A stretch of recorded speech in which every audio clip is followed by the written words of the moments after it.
দলের সৈনিক, আমরা সবাই জিয়া পরিবারের সৈনিক, জিয়া পরিবারের এক একজন সদস্য।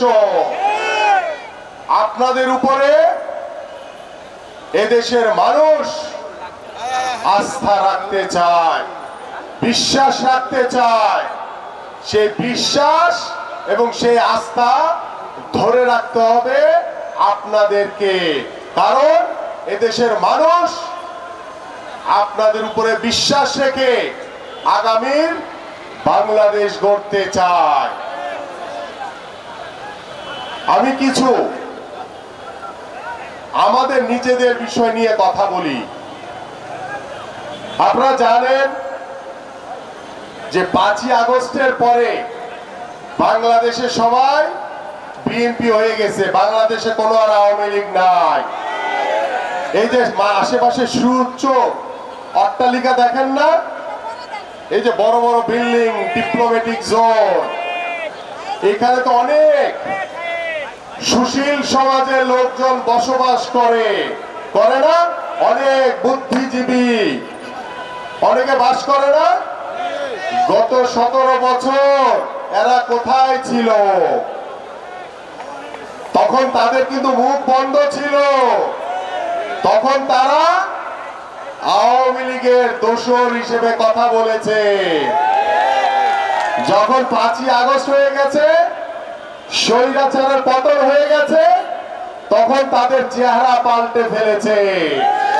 তারা এখন কি বলে? এখন বলে আমরা তো ভাই বিএনপির লোক, আমরা তো আপনাদের সাথেই ছিলাম। বলেন এখন? এদের কাছ থেকে সাবধান থাকতে হবে। এরা হচ্ছে ওই যে নব্য বিএনপি, আওয়ামী লীগ, তারা এখন বিএনপি সাজার চেষ্টা করছে।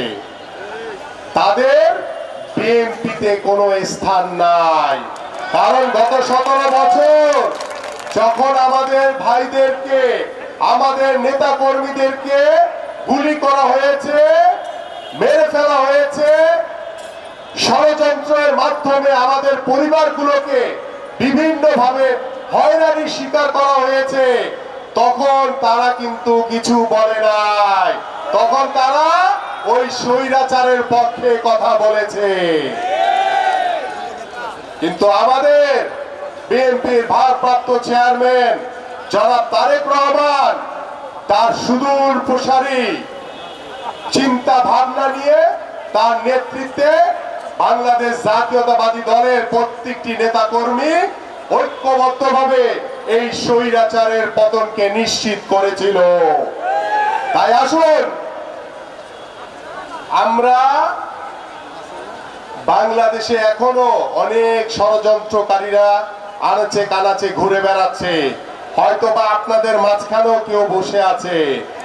আপনাদের ডাইনে বামে খেয়াল রাখতে হবে, সামনে পিছনে খেয়াল রাখতে হবে, কারণ বাংলাদেশে ভবিষ্যতে কোনো স্বৈরাচারের স্থান নাই।